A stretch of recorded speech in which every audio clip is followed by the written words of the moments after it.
महाराष्ट्र विधान परिषद निवडणूक 2026 साठी महायुतीचे अधिकृत उमेदवार नरेंद्र दराडे यांनी सोमवारी जिल्हाधिकारी कार्यालयात आपला उमेदवारी अर्ज दाखल केला।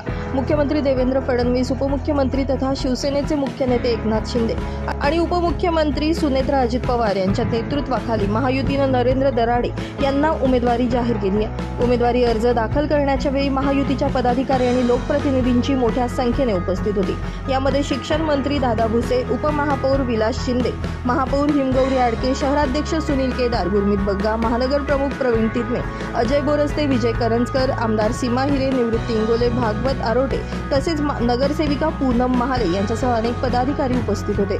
महायुतीच्या प्रमुख नेत्यांनी दिलेल्या आदेशानुसार नाशिक विधान परिषद निवडणुकीमध्ये विजय मिळवण्यासाठी सर्व घटक पक्ष एकत्रितपणे काम करणार असल्याचं यावेळी पदाधिकाऱ्यांनी सांगितलं। यावेळी उमेदवारी अर्ज दाखल करताना कार्यकर्त्यांमध्ये उत्साहाचं वातावरण पाहायला मिळालं।